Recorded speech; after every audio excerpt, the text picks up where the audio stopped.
Chicago, a city known for its many landmarks, breathtaking architecture, and beautiful lakefronts, is a city with no shortage of its attractions and amenities.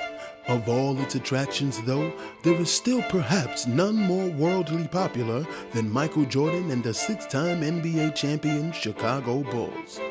While all of the world would watch in awe, though, what would go unbeknownst to most would be the efforts and strength of a community and its leaders that paved the way for Michael and his Bulls to have a place to call home. West Haven, home to the United Center, is a beautiful community bordered by Ashland Avenue, Tallman, Van Buren, and Lake Street that sits just west of the Chicago downtown loop area. Visiting what is now a thriving community, one could easily find it difficult to imagine the devastation that once plagued this neighborhood. In 1968, following the assassination of Dr. Martin Luther King Jr., riots would display the level of frustration of African American communities around the country and would also bring devastation to this Near West Side community. So what you had was enormous situations of looting and enormous fires. The West Side looked as though it had been bombed. You could see the smoke from all over the city. With fires burning for days on end, the riots would virtually lay waste to what was once a flourishing community. Systematic disinvestment and redlining would soon follow, discouraging hopes of any economic rebounding. The tides would shift, though, when in 1987, residents organized to boycott a proposed Chicago Bears stadium that would result in the loss of homes and displacement of residents. To drive home their concerns, the community would stage a football game at the home of Bears owner Michael McCaskey. I remember, Carlos and busloads of folks going out to Winnetka to play football. Not very far from Mr. McCaskey's house. Those that weren't playing football went out about in that neighborhood and passed out flyers. And that, as you might imagine, as anybody might imagine, that created a shockwave effect. The people they wanted to move out of the community were the most stable people in the community. They were older men and women who had purchased their homes some time ago. They had invested in the community. They were clear on where everything was in the neighborhood and should not have been moved from where they were. Terms proposed by the community would derail the Bears' efforts, but in a historic meeting at Malcolm X College would lay foundation for negotiating the building of what is now the United Center. The city of Chicago agreed to help us condemn the property. But we had to satisfy the community.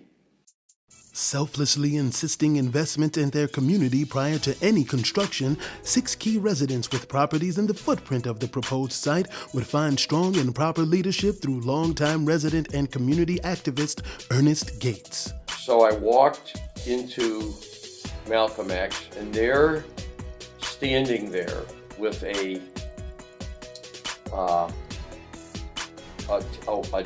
just a t-shirt rolled up with muscles rippling, with a chip of wood taped to his shoulder, glaring, was Ernest Gates. And that was the first time I had met Ernest Gates. I'm Ernest Gates, Executive Director of the Near West Side Community Development Corporation. Ernest Gates, whoo, man, what can I say? You may have to get another tape. We would have to prove ourselves to the community, and Ernest was the leader. He had grown up and lived in this community all his life, and he cared about the community and its residents. Ernest had really been providing the leadership.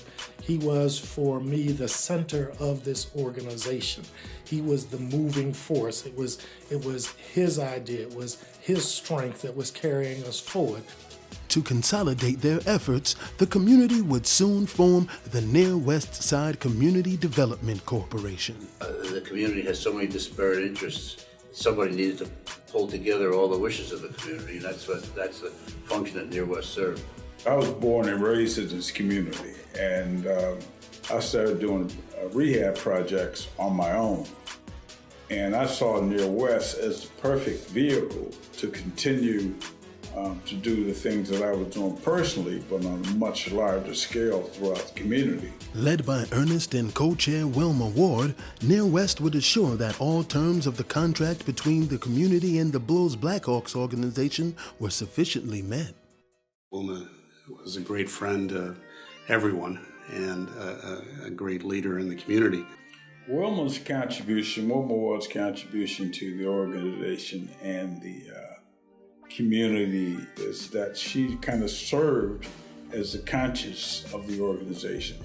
Along with Reverend Tyson, through this real-life dynamic duo's persistence, Near West would lead the community in negotiations with the Bulls Blackhawks for building replacement housing for all displaced residents. Consistency on both parties' end would lend itself to a new healthy relationship and eventually partnership. We've become partners, we've become friends, we trust each other.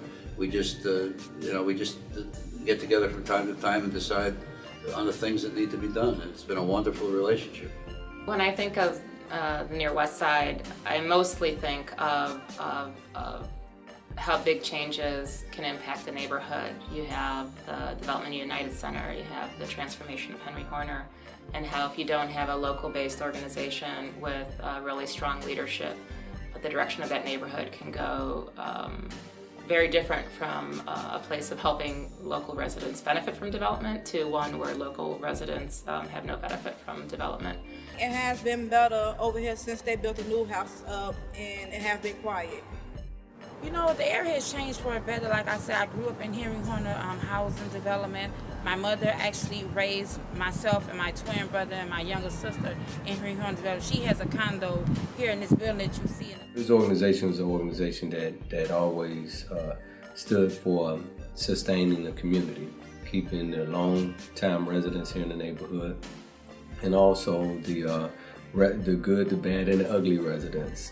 The mission of Near West Side CDC is development without displacement. We always felt that we could build a community, rebuild a community, and it not be at the expense of the indigenous folks in the community. Our mission began to change as we, seriously took a look at what we were doing, that housing in and of itself will not change the conditions that people were living under, the conditions that were confronting people.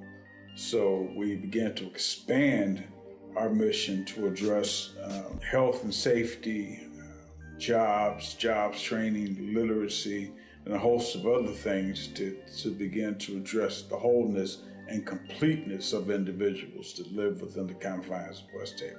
They provide employment, they provide education, they provide financial specialists. So that's one of the better things about them, and also all the after-school programs that they have for the children in this community, because without those kids could be doing something else less productive. I think some of the greatest achievements of the Near West Side CDC that come to mind really focus on, I think, what's a real passion for some of the leadership, both past and present, which is the young people of the neighborhood. The youth are the meat that will inherit the earth, so we have to do and infuse as much knowledge and skill and whatever we have to offer to the youth in volumes. If we don't invest in youth, we're going to sorely pay the price later. With the future in mind, Near West works to provide West Haven's youth with programming in dance, music, as well as non-traditional and traditional sports. I think it's one of the better sports programs in the city that we do. Matter of fact, our baseball team was league champions last year.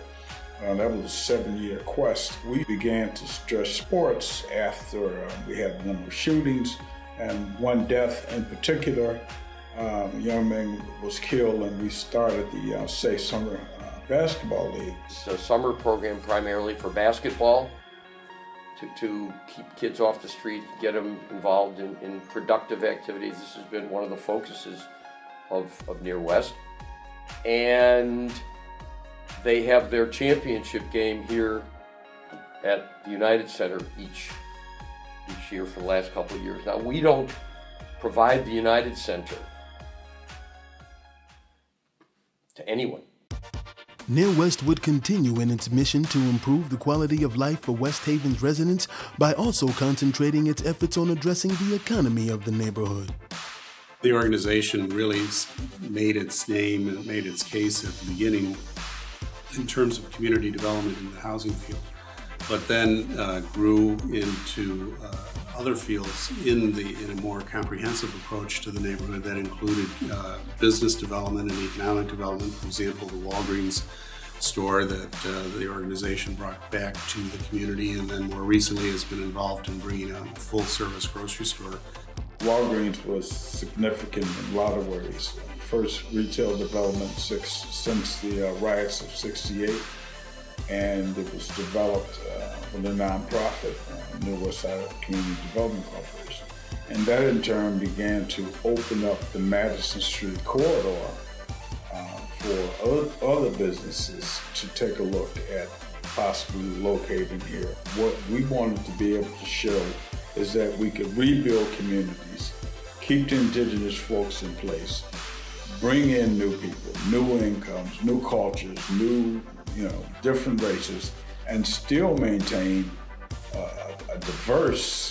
a new but diverse community. As new businesses moved in, subsequently increasing traffic and revenue for existing businesses, Near West's foresight would prove to be spot on.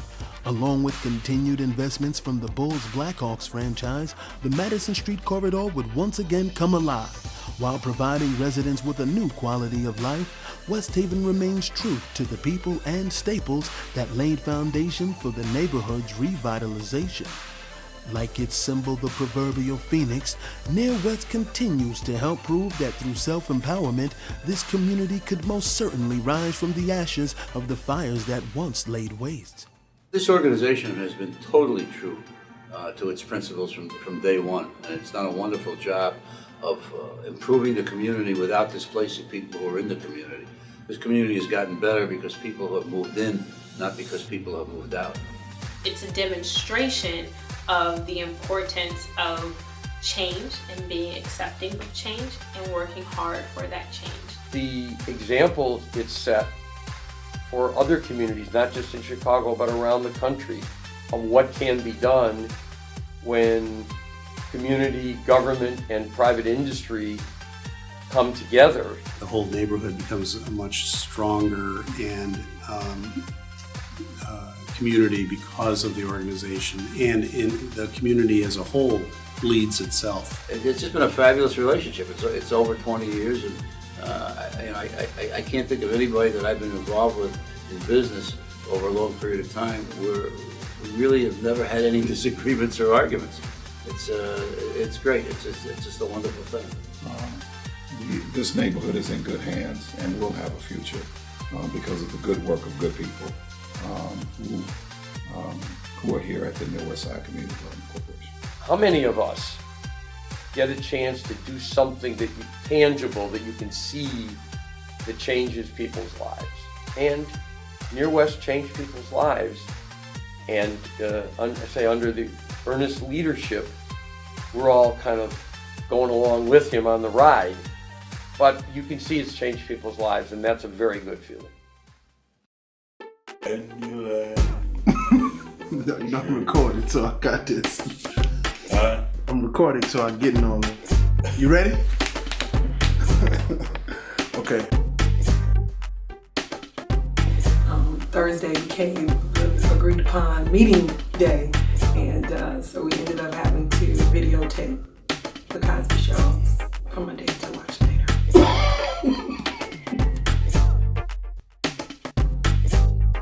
That Mr. Gates? Lord, I continue. They ain't good too about Ernest Gates.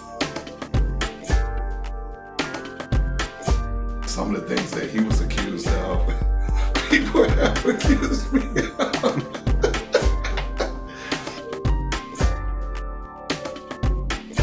You don't want to know who I am? No. One of those kids in that. All right, eat Gates. Let's see what we can do about lunch.